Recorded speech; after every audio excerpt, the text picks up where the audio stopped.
Welcome back. We are back once again. My name is Brady. This is Be All in Sports. We're here again to bust down another UFC event coming next weekend. We are going back to London for another main event for it's going to be Leon Edwards taking on Sean Brady. Should be a pretty stellar matchup in the welterweight division. We've got a pretty decent card overall, so I'm pretty excited to talk about it. If you were with me last week, it was a weird fight week yesterday. We had a lot of underdog wins yesterday, so kind of surprising on that end. I had a lot of underdogs picked, but not so many as far as the ones that actually won. So we ended up with another winning record, 7-6 on the day. So not my best, but we're going to try and get into it this time and see what we can come up with as far as our picks go. With this one, like I said, there's a lot of interesting fights. That main card is pretty decent as far as what they're putting out there. But we're going to go through these. We are going to run through each and every fight. We're going to give you my picks. At the end, I do have already some bets that I've put in on FanDuel and DraftKings. So we're going to get those out early because these odds are changing pretty rapidly. So I want you to be able to at least get these bets in. Some of these are some pretty heavy favorites that I've got, and I've teamed them up with some parlays. So we're going to get right into it. I will give you my picks for the upcoming matchup at the O2 Arena in London, Edwards versus Brady. This should be a great card. We'll get right into it, though. We are going to start off with this first matchup. We got Garam Kutaladze taking on Kaue Fernandez. This is a pretty decent matchup to start the whole card off. I think both of these guys are going to come in, looking for that win. Kaue Fernandez, as you know, I believe he had his last matchup canceled. So unfortunate news for him, but he does have a new matchup. This is going to take place in the 155 division. We got Garam coming in with a record of 13-4. Fernandez comes in at 9-2. Both these guys are pretty well-rounded fighters. As I broke down Fernandez, the last fight when he was supposed to fight, he does do a really good job of keeping distance, keeping people at bay. In this particular matchup, he is going to be the younger of the two fighters. He's going to have a little bit of a height disadvantage there. 5'11" for Kutaladze, 5'9" for Fernandez, and he does have just a slight reach advantage though, which obviously the way he fights that could be helping him a little bit. But overall, look, the odds are pretty wide on this one. I'm not going to lie. I don't think that they're necessarily fitting to where this should be. Garam is coming off that win that he had against Jordan Vucenic, who is also on this card. We'll talk about him just a little bit later. That was a hard-fought battle. He did get a unanimous decision win in that one. I still like him as the one to go ahead and win this matchup. I am going to decide on the Kutaladze side, but be careful with this one. Obviously, these odds are a little bit wide for me to put anything on Kutaladze. So I'm just going to sit back and probably watch this first fight. Obviously, we like to put in things towards the fight day. So if these odds kind of reverse a little bit, maybe give you a little bit better on Kutaladze, I think he would be a decent parlay piece if you're looking to parlay him up. But I think he can get this done. I think his wrestling is going to be a little bit too much if he does get it to the ground. Fernandez is always a threat as far as getting a sub in there, but I think Kutaladze will be able to avoid any of the submission threats that would be on the ground. And I think that he's just going to be the harder pressure fighter. But yeah, I'm going to side with Kutaladze in this one, but we'll move on to the next fight. Again, I'm not putting anything on this unless the odds kind of shift a little bit further, more in the Fernandez side, then I might think about Kutaladze as a parlay piece. Next up, Nathan Fletcher taking on Cowlin Loughran.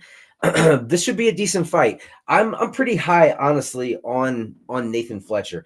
The last time we saw Nathan Fletcher, he was fighting in, I believe, the featherweight division. So we're gonna be going down to the bantamweight division in this one. Sometimes I don't like it when a fighter comes in and obviously they're changing weights a little bit more, but in this particular instance, I don't think it's going to be an issue. Nathan Fletcher, I'm pretty highly impressed with it. Not only his striking ability, but also his ability to, if he does get taken down to the ground, he's always constantly working on the bottom. He does come in with that 9-1 record, and Cowlin Loughran does come in with that 9-2 record. To be quite honest with you, though, I have not been impressed with Loughran. I think he's kind of a decisionator. In this particular matchup, I think he's going to have a little bit of a size disadvantage here, and I think that's for every time that I watch him, he just seems a little bit on the slow side. I think that Fletcher's going to be the faster fighter in this one. He is riding that 3-fight win streak. Loughran obviously is coming off that loss to Jake Hadley. Jake Hadley, I don't believe, is even in the UFC anymore. So I just have to side with what I'm seeing. I like Fletcher. Every time I've seen him, he kind of has that dog in him. He's willing to fight through whatever he needs to fight through. And I think in this one, he's going to have a little bit of that size advantage. Like I said, I don't think Loughran is going to be able to get it to the ground. Fletcher has pretty good takedown defense. Even if he does get taken down, he's going to pop right back up. So I'm going to side with Fletcher in this one. I think this is a fight that will go long. So I like the over 2.5. And I also like this fight to go to the distance possibly, but I think Fletcher can get this done. Like I said, I haven't been overly impressed with Loughran as far as his striking abilities go. If he can't get it to the ground, he usually has some trouble there. And I don't think this is a matchup that he's going to have the favorite side on getting it to the ground. So I'm going to take Nathan Fletcher in this one. I'm pretty confident in how this one plays out, but we'll see if I'm right or wrong, but I'm taking Fletcher. Next up, we have Sean Brady taking on Puya Tumar. This is going to be a women's strawweight match. Bannon is the more experienced out of the two. She's had a couple fights in the UFC now. This is going to be her third round to the UFC. She had that decision loss to Bruna Brazil. That doesn't necessarily look too bad right now. And then she did beat Alice Ardeline, her last fight. On the other hand, we have Puya Tumar, who not overly impressive. She did come in that last match and beat Ryan Amanda. But both of those ladies are not extremely experienced in the UFC. So for her to get that matchup, we'll see how this one goes. Both of these women are 31 years old. And Bannon is going to have that slight reach advantage and height advantage there. Actually, the reach advantage is a little bit more. She does have a 6-inch reach advantage. I don't necessarily always like seeing stuff like that as far as a reach advantage. Bannon is not. She does have decent movement on the feet. She's more of a striker. I think Tumar is going to try and get this to the ground. I'm not sure if she's going to be successful. Going past that reach advantage can be an issue for some fighters. But ultimately, I have not totally been impressed with Sean Bannon. So I'm going to side with the underdog in this one. I'm going to go with Tumar. This is, again, not a fight that I'm looking at as picking a side necessarily when I'm betting it, but I do think this is a fight that will probably go the distance. So I'm going to go the over 2.5 would be something that I would look at with this one, but I'm going to just go out on a limb here. I like Tumar to get the win here. I think with these fights, if you're going to decision, Bannon's probably going to outstrike you, but if you get any type of control time, I'm not sure how the judges are going to necessarily see this. Bannon does have that home field advantage, so a little bit worried about that. But overall, I think Tumar could possibly get this done. Again, not putting anything on this, but I'm picking the underdog in this one. I'm going Puya Tumar. Next up, Christian Leroy Duncan taking on Andrei Pulev. This is going to be a middleweight matchup. Christian Duncan coming in with a record of 10-2. Pulev coming in with 9-2 record. This is going to be the first time we're going to see Pulev. So he's making his UFC debut. I don't think this is going to go well for him. Christian Leroy Duncan he's a very good striker. He's more calculated. Pulev, he's decently well-rounded, but it more comes down to the levels of competition. I don't trust the fighters that he's been fighting. You know, when you're going up against people that are 4-2, 1-0, 2-0, and then you get all of a sudden a 38-21-1, which tells me the guy's probably really old. And then you did come in and get the unanimous decision off Liam Anderson. Wasn't overly impressed with anything that went on there. Christian Leroy Duncan is one of those very calculated fighters. He's going to land. He's going to take his time. He's going to look for the right shots. He'll walk you down too. And I think that the pressure and I think that his just prowess is going to be too much. I think he's going to land too much.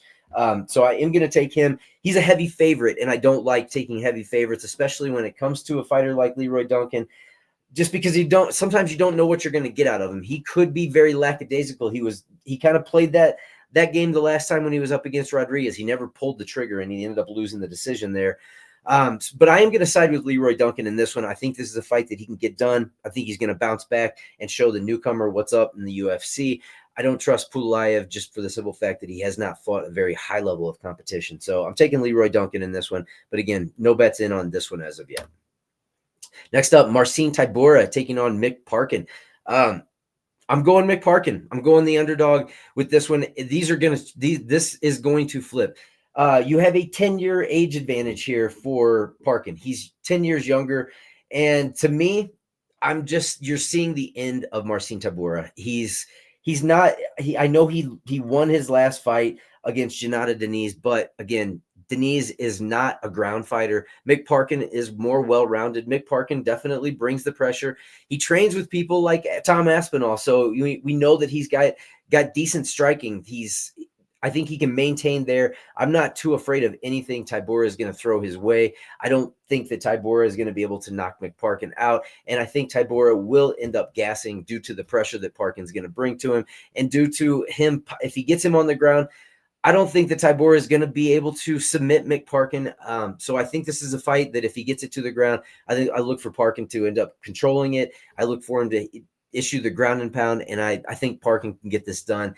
Possibly in the later round, second round, maybe third round. I look for this to end. Like I said, I think Tybura is going to end up gassing out, and I think Parkin is either going to take over and get the knockout, or he could possibly just get the decision. But either way, I do like Parkin in this one. And this is one that I would probably, if you are siding with me on this one, you like Parkin, I would say go ahead and get that bet in, because like I said, I've already got my bet in on Parkin. Things are going to change in that manner. He's going to probably end up being the favorite. So if you're on the Tybura side, wait a little bit longer and you're going to get your dog odds. If you're on the Parkin side, get it in now while you still get the dog odds, and keep going that way.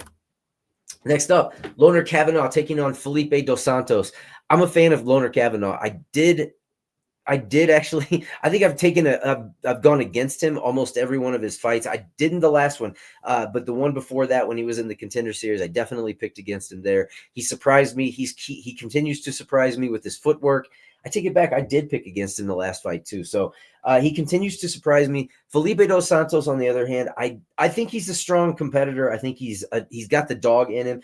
But I just think that when I was looking at this fight over and over again, Felipe Dos Santos likes to walk you down. He likes to try and create pressure, get you up against the fence. And Kavanaugh has decent enough movement that I don't think you're going to be able to contain him like that. I think he is the smaller fighter out of the two, but he's fast. He's very, very fast, and he does have a ground game. So even though Dos Santos trains with people like Oliveira, he's well versed on the ground. He doesn't go for a lot of takedowns. That's not really his game. He looks for the knockout. I think that Kavanaugh is going to have the movement. I think he's going to frustrate him. And I think that Santos, even though he's going to walk him down, I look for Kavanaugh to end up getting better shots in as far as the stand-up goes. And then if he wants to get into the ground and control him there, I think he can possibly do that as well. Santos is good on the ground, and he will find his way back to his feet. So it's going to be a struggle, and it's going to be a constant battle. I think the odds are pretty wide right now, honestly. You do have Kavanaugh, who's 8-0. You always have to question when you come in at 8-0 to the UFC.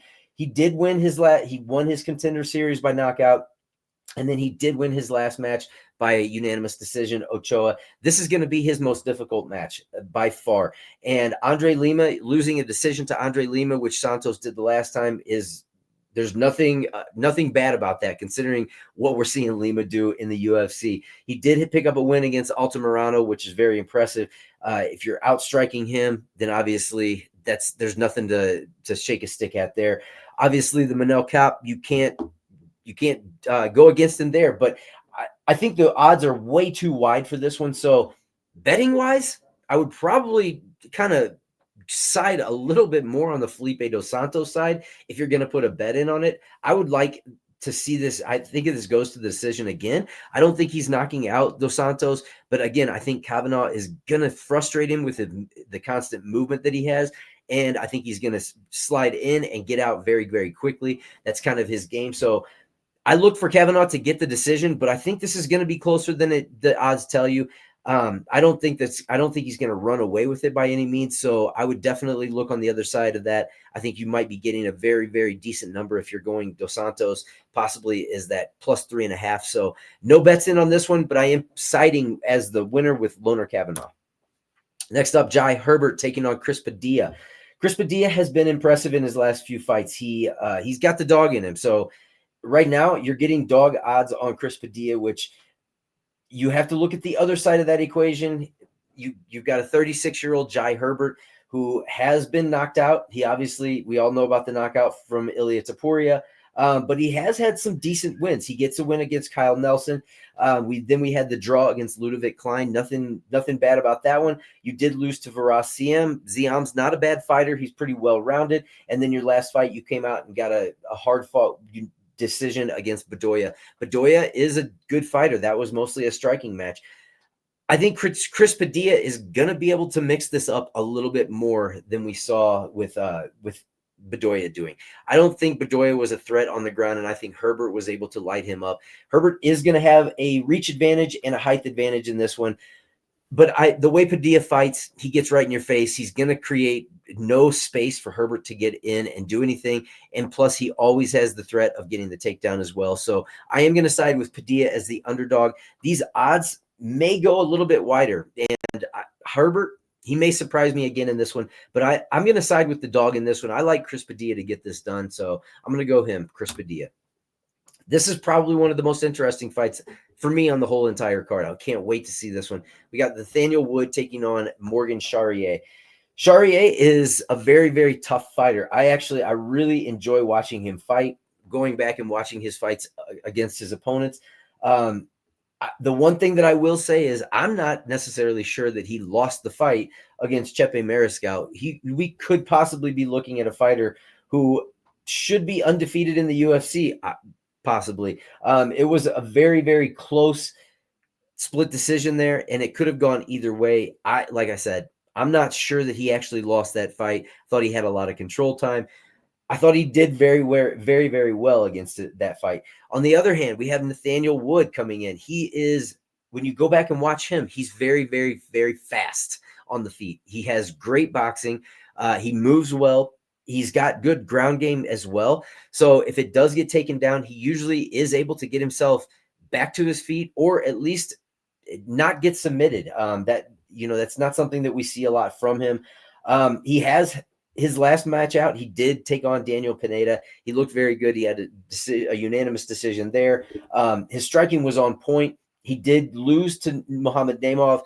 But the only thing about that fight, losing that fight, I'm not sure that he wasn't a little bit I'm not necessarily sure that fight wasn't off just a little bit too. It just seemed like the takedowns were a little bit too much for him. That's the one thing that I am worried about with Charrier, taking down Wood over and over again and controlling it on the ground. If you're looking at a stand-up battle, if Morgan is not able to get this to the ground, I think Nathaniel Wood is better on the feet. I think he's a little bit faster. I think he's going to have a speed advantage.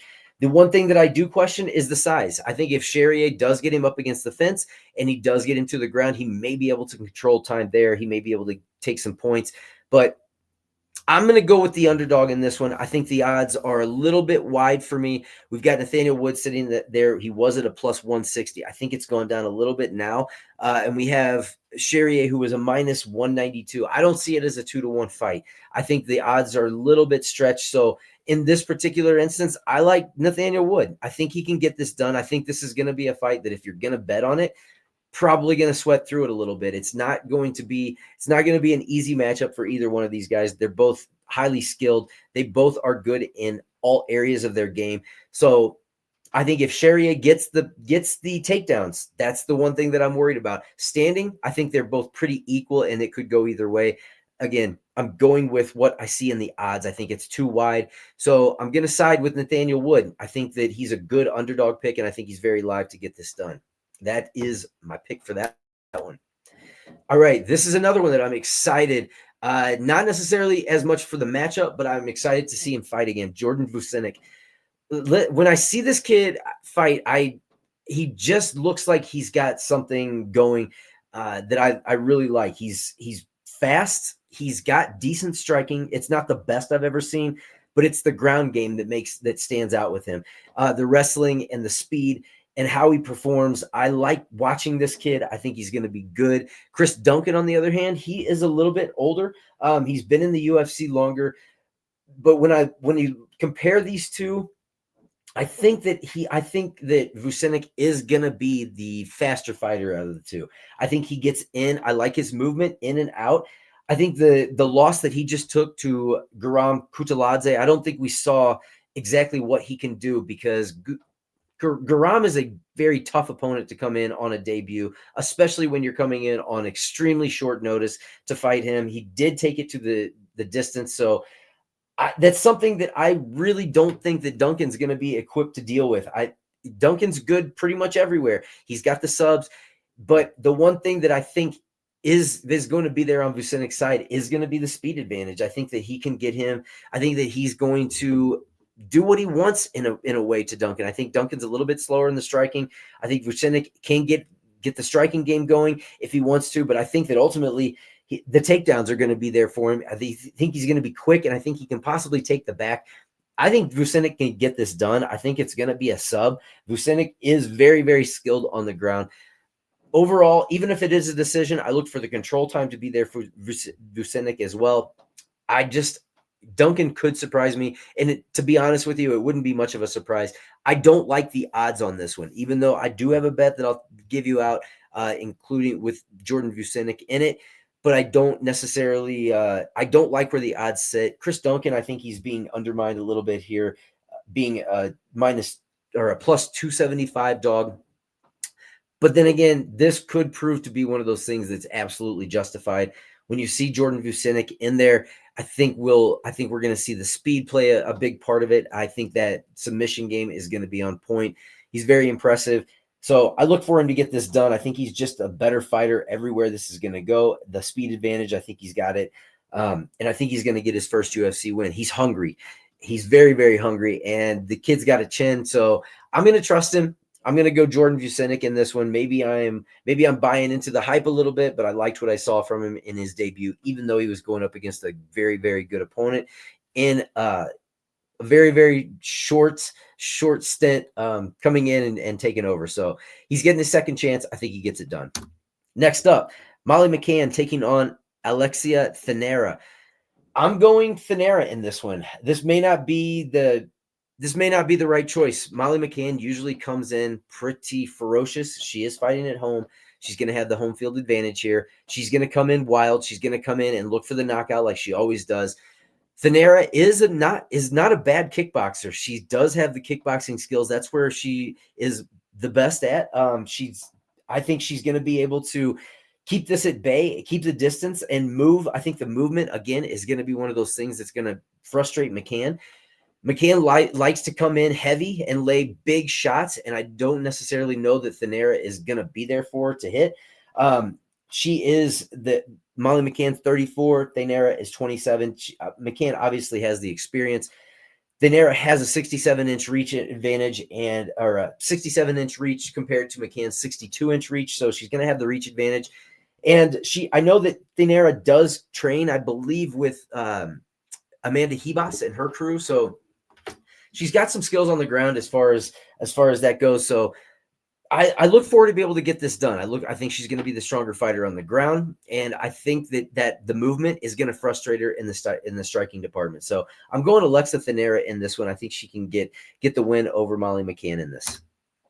Gunnar Nelson taking on Kevin Holland. I know that a lot of people are kind of frustrated with what they're seeing out of Kevin Holland, and I can see why. He's gone through a string of pretty bad losses here recently. I think we're going, 2 in a row, 2 losses. The one thing that I will say about his losses is the people that he's losing to they're great fighters. So it's not like he's losing to scrubs. He beats the scrubs. I mean, the only scrub that he's fought in the last 5 fights, I'll say, is Michal Olegzaychik. He ended up beating him. He ended up getting the sub there. This is going to be an interesting matchup because obviously Gunnar Nelson, where he's good is on the ground. He hasn't fought in almost 2 years. I never like seeing that. That's one thing that always kind of gets me worried. But Gunnar Nelson is that type of fighter that's kind of how he runs his operation. He fights every couple of years. That's what he does. I don't know if it's just trying to get through his contract or if he actually enjoys this game, what it is. But he seems to be good every time he comes out. He fights with calmness. He doesn't seem to get rattled. Yes, he has been knocked out, but his knockouts, he hasn't been knocked out in a while, honestly, but he has been knocked out previously in the past. But, when you're losing to people like Gilbert Burns and you're losing to Leon Edwards, nobody's going to fault you for those losses. You come back from a big layoff there and you get an immediate win off Takashi Sato. You get the decision there. And then Brian Barberena, there's nothing impressive really about beating Brian Barberena. He's not in the UFC anymore, but you did get it done in the fashion that you should get it done. Competition-wise, it's not even close. Kevin Holland has faced the better competition overall. Gunnar Nelson, he's got good skills. He's good on the ground, whatever. But you have to be able to control everything there. And look, Kevin Holland's weakness is on the ground. It's when he gets taken down, that's the issue. In this particular matchup, I'm not sure that Holland is going to be, I'm not sure that Nelson is going to be able to get it to the ground. He does have decent strength in order to get it to the ground, and he's always going to be a threat there. But that'll be the interesting thing as far as how this matchup goes. I'm going to reverse my pick here. I'm going to side with Kevin Holland in this one. I did have Gunnar Nelson picked, but I'm going to change that just because now that I'm thinking about it more and more, I just think that the takedowns are going to be a little bit more difficult for Nelson to get, and Kevin Holland is motivated to come in and recoup some of these losses that he's had. I think this is a winnable match, so I'm going to change my pick while I'm doing this. And I'm going to go with Kevin Holland to get this done against Gunnar Nelson. This could possibly be one that goes the distance. Nelson is pretty decent at not getting hit as much and not taking as much damage. So that could be an issue for Holland. He could frustrate him there and get the takedowns. And this could go exactly like I had originally predicted it. But I think that Holland's experience in there against high-level competition is going to be a factor. So I'm going to side with Holland in this one. I'm going to go I believe he is the underdog right now. So I'm going to go Holland. Jan Blachowicz taking on Carlos Ulberg. I immediately looked at this matchup and I don't understand why the odds aren't wider, to be quite honest with you. You've got Blachowicz, who is 42 years old, okay? He is coming off of a loss to Alex Pereira, a split decision, which that's impressive in itself. The fact that you're going the distance with Alex Pereira, that's nothing to shake a stick at there at all. But you've got a win over Rakic. You've got, but that was also almost 3 years ago. And then you've got the draw against Magomed Ankalaev. That was over 2 years ago. And then you're coming up on that Pereira. That loss itself was 1 year and 7 months ago. So by the time you fight, we're looking at almost 2 years here out of action again, or closer to the 2-year mark than it would be away from it. So, and then you're going up against a guy who, just look at the dude. Okay, like the UFC doesn't want this guy to win. Are you kidding me? Jan Blachowicz, bring the Polish power. Carlos Ulberg, the City Kickboxing, who in his last win, he just ended up getting a decision over Volkan Ozdemir, so we know that he can go the distance if needed. The one thing that I'm a little bit skeptical about is Blachowicz getting the takedowns. But look, I don't think he's nimble anymore. I don't think he's fast anymore. I don't think the speed for his striking is going to be there. He's had some impressive wins a while ago, but Ulberg is on a roll right now. He's even getting submission wins in here. I just think that this is going to be a matchup when Carlos Ulberg is kind of going to show out. This is his step up in competition. He is currently ranked number 7. He has the 11-1 record, so we've already gotten the loss in the UFC out of the way, which he was beating the crap out of that guy before he took the loss. So I don't think the gas is the problem anymore. He looks more patient. I think that was more your first time in the octagon jitters. And then Blachowicz, I just cannot trust a guy that's 42 years old. Even though he's up in the weight class a little bit, I side with Ulberg here. I think he gets it done. I do have a couple parlays with him in it. He's my anchor pick of the week. So I'm the most confident in Carlos Ulberg. Again, it's a light heavyweight match. I know they're going to swing heavy, and yeah, he could get caught. But I think the stand-up is better. I think that the control time is not going to be there for him because of Olberg's constant movement. The movement's there. He fights a little bit different. I think it's going to be a speed advantage. He's going to be a better kickboxer.